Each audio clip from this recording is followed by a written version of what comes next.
அனைவருக்கும் வணக்கம் நண்பர்களே. இன்னைக்கு நம்ம உற்சாக சினிமாஸ் சேனல்ல நம்ம பதிவுல எதை பத்தி பார்க்க போறோம்னா, நடிகரும் பாடகருமான ஜிவி பிரகாஷ் பார்த்தீங்கன்னா, தன்னோட பழகிய தோழியை காதலித்து திருமணம் செய்து கொண்டார். ஆனா 10 ஆண்டுகள் பிறகு பார்த்தீங்கன்னா விவாகரத்து கூறி வழக்கு தொடுத்திருக்காரு. அந்த வழக்குல பார்த்தீங்கன்னா திடீர் மாற்றம் ஏற்பட்டிருக்குங்க.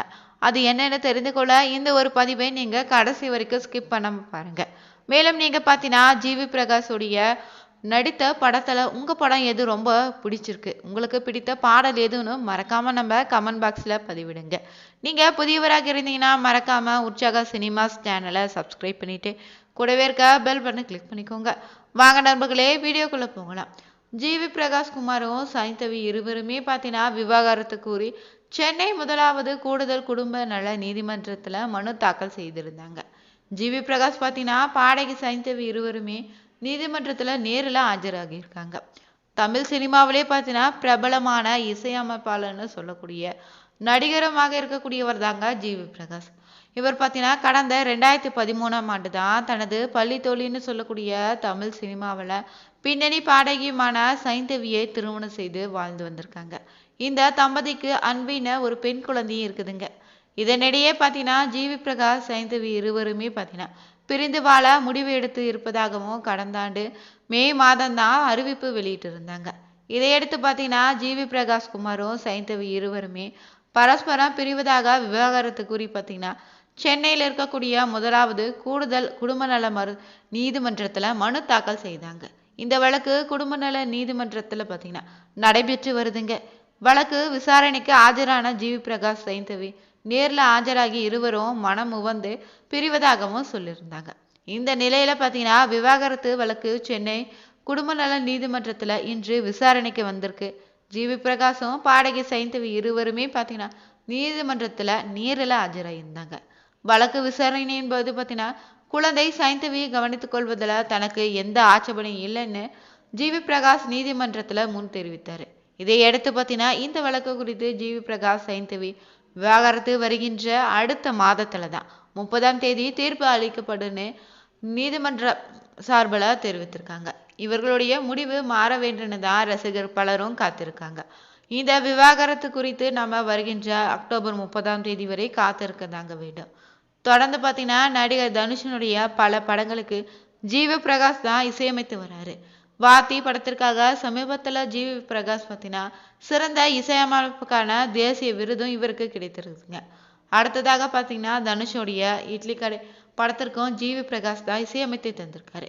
சமீபத்தில் ஒரு பேட்டியில பேசும்போது பார்த்தீங்கன்னா ஜிவி பிரகாஷும் தன் தனுஷின் ராயன் படத்துல அவரது தம்பி ரோல்ல நடிக்க இருந்ததாகவும் ஆனா அதுல நடிக்க முடியாதுன்னு மறுத்து விட்டதாகவும் சொல்லியிருந்தாரு. ராயன் படத்துல தனுஷின் தம்பி ரோலில் அவர் நடிக்க இருந்தாரோ முதுகல குத்து ரோல் அது என்பதால தான் நடிக்க மறுத்துவிட்டதாகவும் ஜிவி பிரகாஷ் சொல்லியிருக்காருங்க. அதற்கு நான் நேரடி வில்லனாகவே நடித்துட்டு போவேன்னு கூறியிருந்ததாகவும் சொல்லியிருக்காரு. ஜிவி பிரகாஷ் நடிப்புல தற்போது திரையரங்கில் ஓடிக்கொண்டிருக்க படம் தான் பிளாக்மெயில். இந்த படத்தை பற்றி ஒரு சுருக்கமான ரிவ்யூ தான் இந்த வீடியோவில் நம்ம பார்க்க போகிறோம். இந்த படத்தில் பார்த்தீங்கன்னா கதைக்காலத்தில் மணின்ற வேடத்துல தான் ஜிவி பிரகாஷ் நடித்திருக்காரு. மெடிக்கல் கூட்டணியிலிருந்து டெம்போவில் பொருட்களை ஏற்றி செல்லும் வேலையில் செய்து வராருங்க. இதில் பார்த்தீங்கன்னா அவரிடம் முதலாளியான முத்துக்குமார் ஒரு பார்சலை கொடுத்து டெலிவரி செய்ய சொல்லியிருக்காரு. ஆனால் மணியின் டெம்போ பார்சலுடன் கடத்தப்படுதுங்க. இதனால் ஆத்திரம் அடைந்திருக்காரு முத்துக்குமாரும்.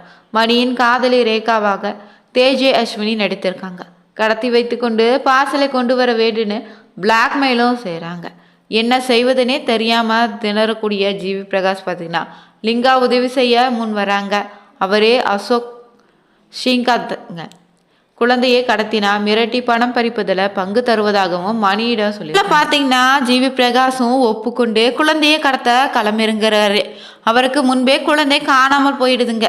அதன் பின்னர் பார்த்தீங்கன்னா மணி காதலி மீட்டராங்களா குழந்தை என்ன ஆனதுந்தாங்க இந்த மீறி கதை. ஜிவி பிரகாஷ் குமார் மணி கதாபாத்திரத்தை அப்பாவித்தனமான நடிப்பை ரொம்பவே அழகாக வெளிப்படுத்தியிருந்திருக்காரு. அதே போல் ஸ்ரீகாந்த், முத்துக்குமார், லிங்கா, ரமேஷ் திலக், ரேடிங் கிளிங்ஸ் ஆகியோர் நல்ல நடிப்பையும் தந்திருக்காங்க. ஒரு குழந்தையை கடத்துவதில் ஏற்படக்கூடிய குழப்பங்களை வைத்து இந்த திரைக்கதை அமைந்திருக்குதுங்க. இந்த படத்தை இயக்குனர் பார்த்தீங்கன்னா மு. ராமன் இயக்கியிருக்காரு. அவருக்கு வெற்றி படமாக அமையட்டுங்க. தொடர்ந்து பார்த்தீங்கன்னா ஜிவி பிரகாஷ் யாருன்னா இசையமைப்பாளர் ஏ.ஆர். ரகுமானுடைய அக்கா மகன்னு அடையாளத்தோட தாங்க தமிழ் சினிமாவில் களமிறங்கி இருக்காரு.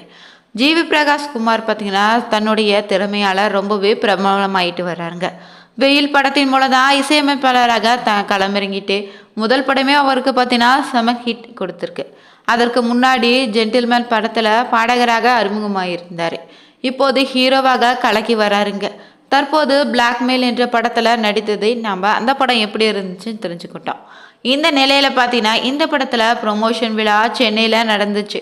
அதில் பார்த்தீங்கன்னா தயாரிப்பாளர் பிரகாஷ் குறித்து பேசிய விஷயம் இணையத்தில் வைரலாகி இருந்துச்சு.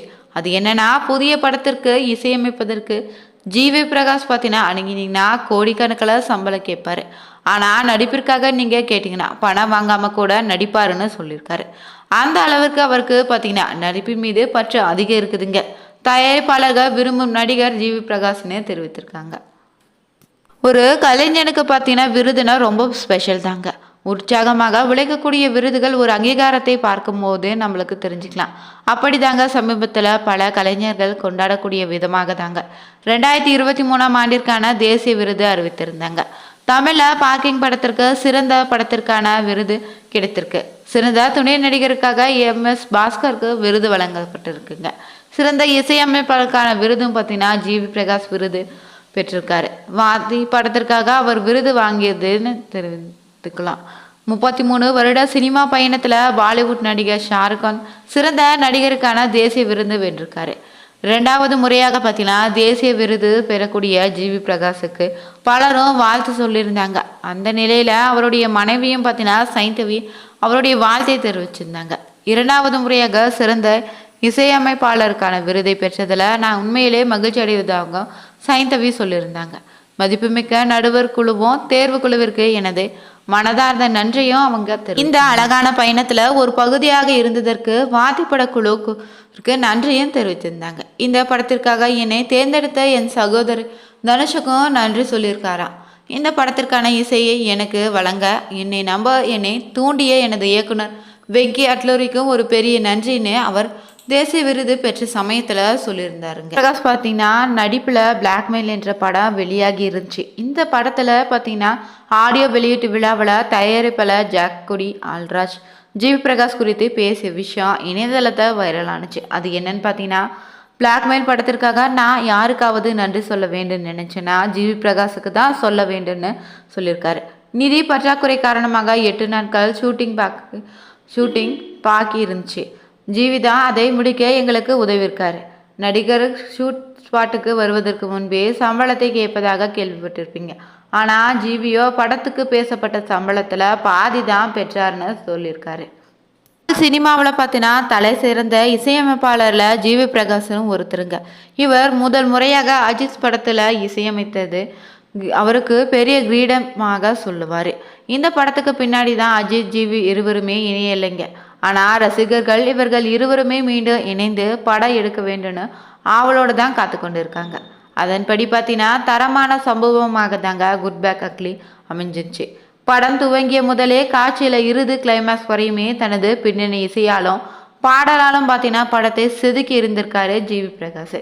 குறிப்பாக பின்னணி இசை வெறித்தனமாக இருந்துச்சுங்க. அஜித்தை செம மாசாக இந்த படத்தில் காமிச்சிருப்பாங்க. இந்த நிலையில் மாபெரும் வெற்றியடைந்த குட் பேக் அக்லி திரைப்படம் பார்த்தீங்கன்னா திரும்பவும் ரீரிலீஸ் ஆக இருக்குது. ஜிவி பிரகாஷ் வாங்கிய சம்பளம் குறித்து தகவல் வெளியாகி இருக்குதுங்க. இந்த படத்திற்காக பார்த்தீங்கன்னா 4 கோடி முதல் 5 கோடி வரை ஜிவி பிரகாஷ் சம்பளமாக வாங்கியிருப்பதாகவும் சொல்லப்படுது. உங்களுக்கு பிடிச்சிருந்தா மறக்காமல் நம்ம சேனலை சப்ஸ்கிரைப் பண்ணிவிட்டு கூடவே இருக்க பெல் பட்டனை கிளிக் பண்ணிக்கோங்க. அனைவருக்கும் நன்றி நண்பர்களே.